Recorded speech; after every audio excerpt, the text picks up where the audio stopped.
talk through it. Pull back up here.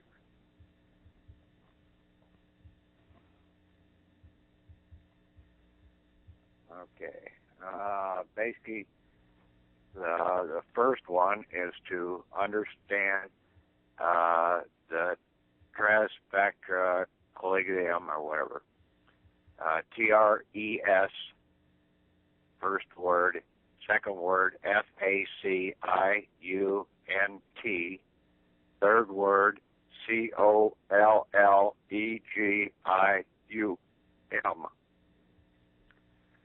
3 make a corporation. That is, 3 persons may form a corporation. By the maxim, the Roman law required 3 persons to form a corporation. But after it was formed, it might continue to exist as a corporation, although the members were reduced to 1.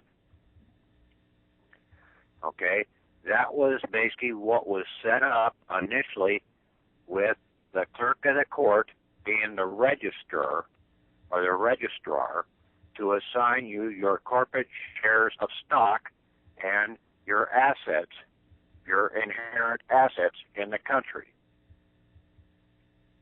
Okay? Mm-hmm. So that set that up at that point in time.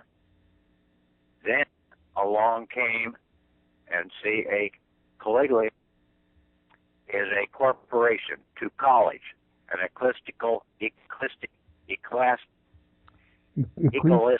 body, which is not controlled by the state. Ecclesiastical. Right. Yeah.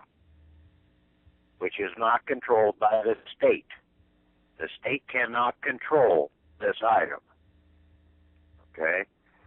It also refers to universitas. Okay? University, take out the Y and AS, the whole, the total.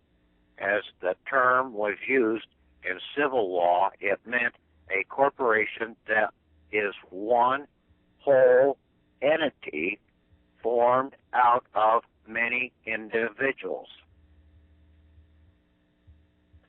And see, you are an ecclesiastical body, and basically that is your church, your belief system.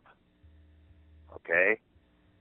Pertaining to a church, and you have your own beliefs, and you are an individual church. And under Ecclesiastic, that's a church, and then there are several other definitions underneath that. The church pays no tithes to the church, or a church ought not to pay tithes to a church.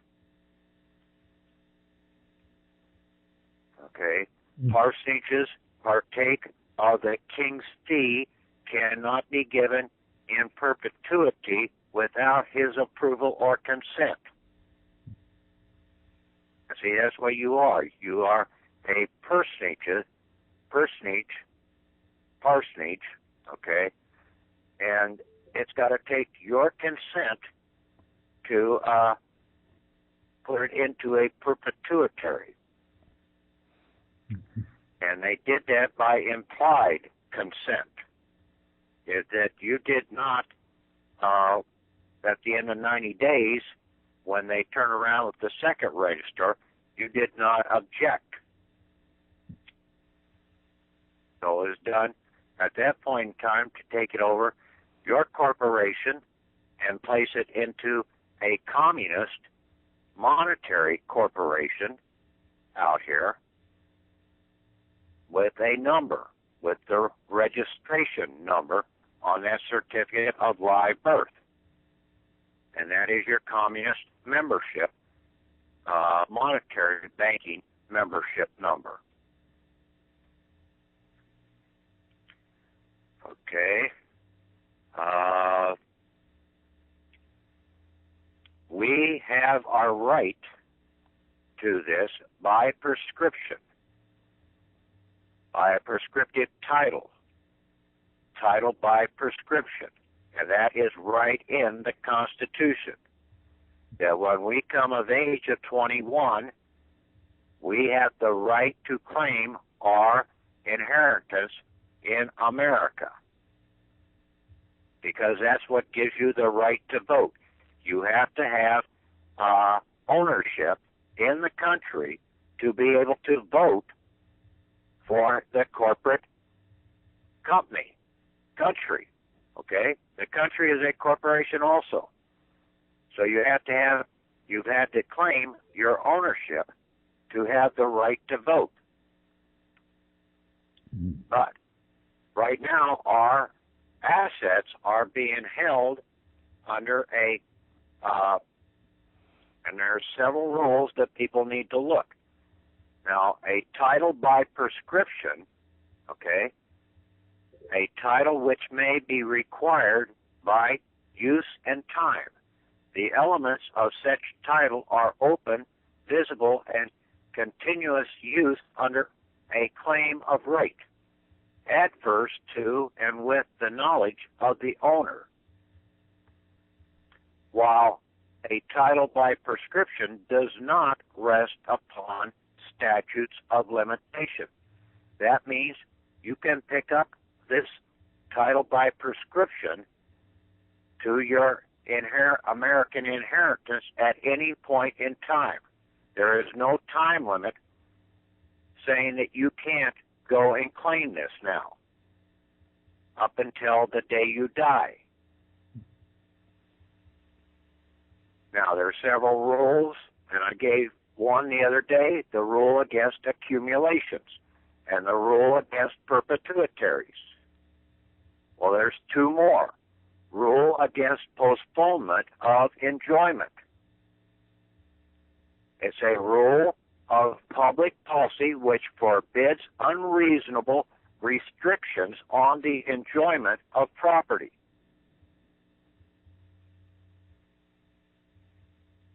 Okay, you can read the rest of the definition. Most of these came out of Valentine's that I pulled up here. The next one is rule against suspension of power of alienation. And see, is what they did, they prevented us from accessing our property to place alienations against it. An alienation is basically you are alienating it away from you. You are using it. You are spending it. But they have it held. These are real assets in America, which is in the land. Okay, that's a land record that we have at the county. And land is in the form of gold and silver because they came from the land. So our assets in the country are basically gold and silver. They're our land that we are claiming. But they have enforced this, gone in and are operating under the rule against suspension of power of alienation. And that imposes conditions in rendering property inalienable beyond a period fixed by statute. And the time fixed by statute was 21 years of age.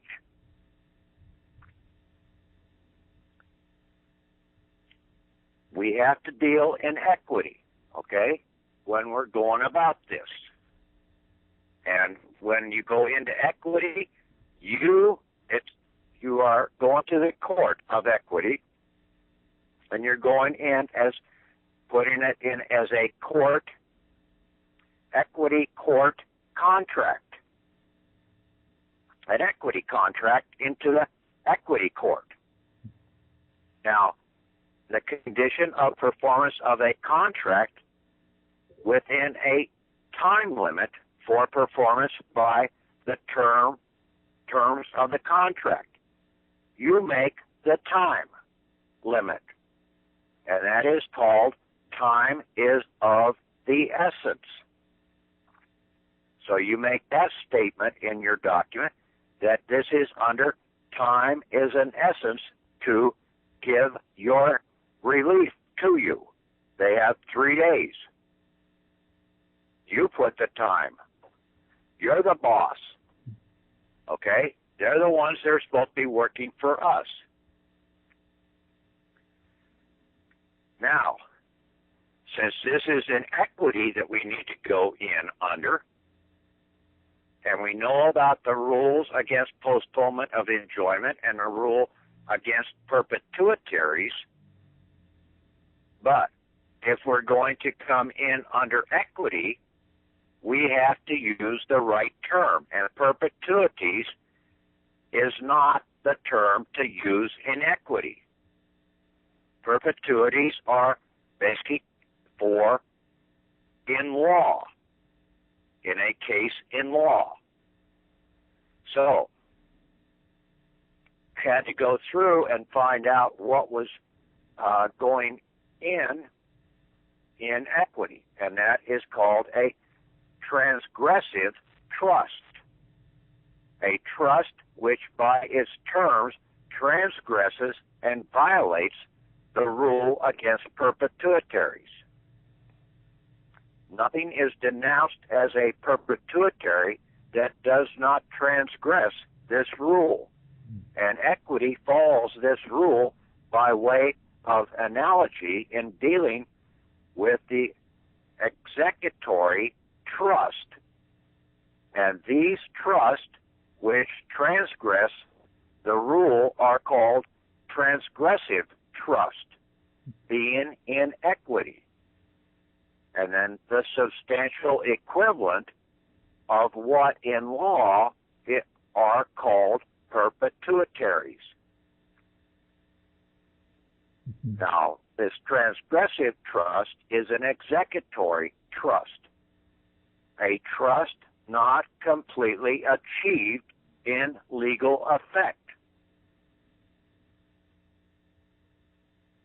Indefinite, in another sense, a trust indefinite in limitations of the equitable interest, so that it may be necessary to invoke the jurisdiction of equity to settle the limitations and model the trust accordance with the intent of the creator of the trust.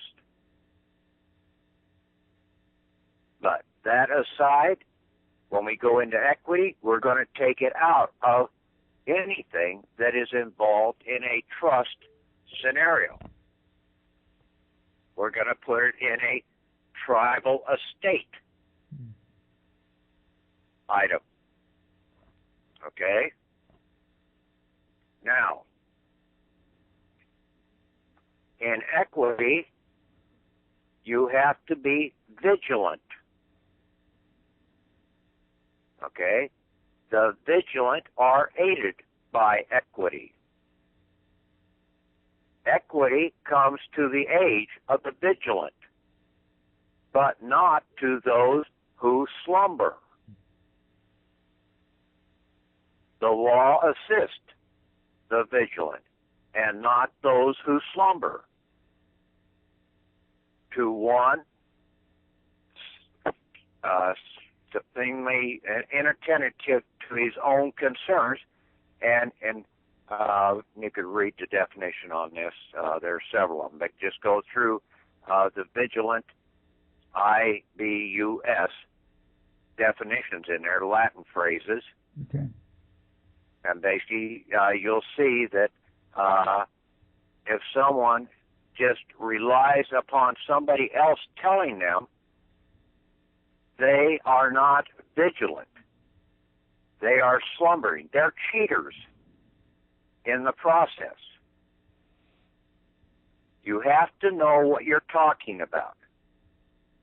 And to know what you're talking about means you have to know what the words mean.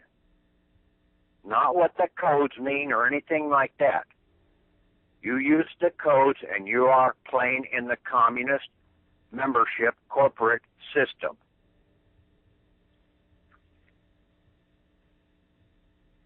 Okay? Mm-hmm. Now, One of the other things is, I told you about title presumption, okay? Pro tanto ademptum. P-R-O-T-A-N-T-O A-D-E-M-P-T-I-O-N. The destruction or alienation of a part of the subject of a legacy or bequest. The remainder still passes to the device E or the legal legatee, okay? Now, all of our stuff is held as res, R-E-S. Res is the abbreviation for resolution, but it's also the abbreviation for reserve. And basically, based upon Article 10, or Amendment 10 of the Bill of Rights, all our powers are reserved to we the people. But we have to come in and claim them. Reserve in Latin, the thing, the real thing, a transaction, an affair, the subject matter of a trust in which, in a sense, of the property held under trust, the subject matter of an action in the sense of the property or status involved. And then you go into equity, and equity aids the vigilant and the due diligent. Equity does not suffer him who holds a true right to prosecute it to extremes.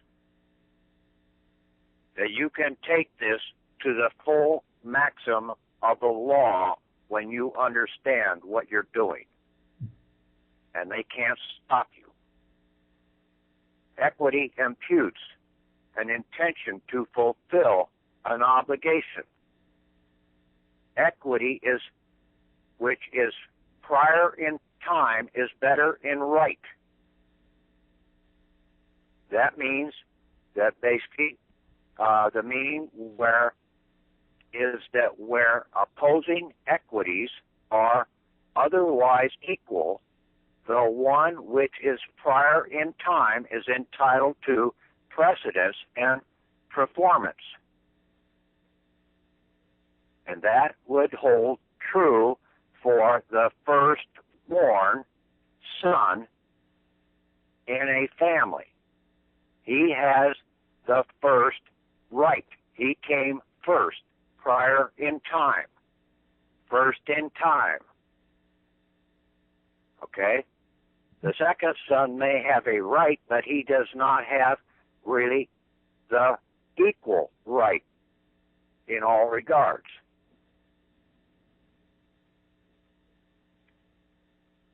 And then basically, there's a little more to understanding about inheritance that most people don't understand that. And if you go into using the word executor, you're playing in the communist system. So if you have an embosser that has executor on it, I would stop using it. Go back to the original tribunal seal that we had, the 2 out of 3. And see, that will come into play under your ecclesiastical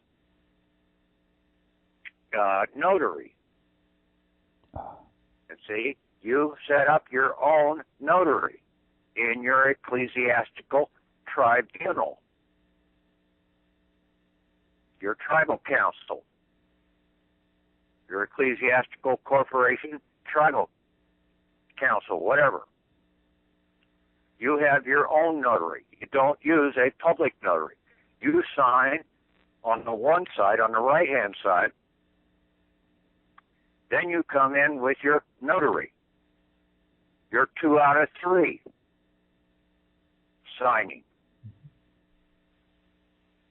for the notary. So you do an ecclesiastical notary signing. This will basically really shake them up and basically make them aware that you know what the hell you're doing. That you are a church and that they do not have jurisdictional control over you. Also, in all this stuff, you would come in a bill in the nature of interpleader. And that is a bill seeking affirmative relief independent of the conflicting claims of the several defendants, which a party may often be allowed to file when he asserts a substantial interest in the fund or property in controversy, and hence cannot file a bill to compel other claimants to interplead concerning the same. You're not going to get the IRS to come into this equity court case, no matter how you want to try and get them in there. They're not going to appear because they're all operating in fraud and racketeering and extortion. And basically, they're not going to expose themselves to arrest. Affirmative proof and affirmative relief. Look them up. You have them. But those are basically the key items to go over and put this into the document that we had. Now, I took most of the definitions out and put them on an attachment. As an attachment 1 going in for this document, court filing. Okay? And basically, in all cases, we will submit this in, and we can put it in under our ecclesiastical notary now also.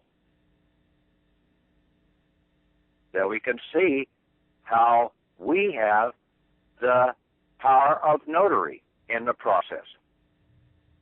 I knew that we had something in that capacity about 4 or 5 years ago when I first came out with that tribunal seal, 2 out of 3.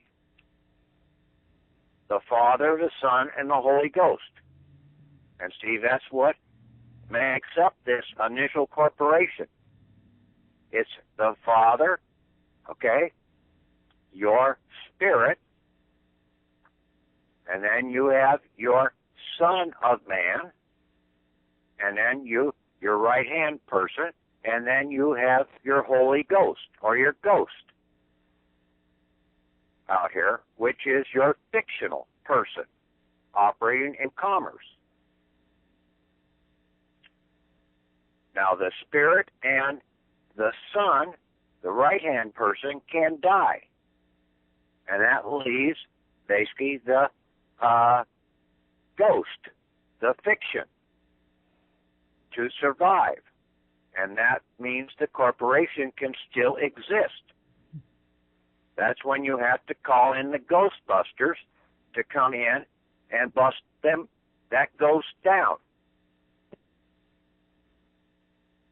And that would be for your relatives or whatever to come in and claim and shut down your corporation and merge it into their corporation.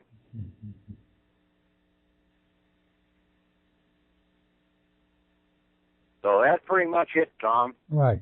You had one other definition there about the three make a corporation, but it can be merged into one. That was a separate definition, wasn't it? Yeah, that was that trust, factulum, polyglum. Okay, good. That's it. Okay, I'll DRES, the first word that I basically started with, fact, F-A-C-I-U-N-T, collegium, okay, Okay. and basically it's a college. And Right. see, that's what you have to learn. A collegium is a college, and then basically it goes to universitas, okay, Right. or to the university, okay, to where you get the whole understanding in the process. Oh, okay. Okay. Yeah, that Latin is tres facitiunt collegium. Yeah. Three make a college.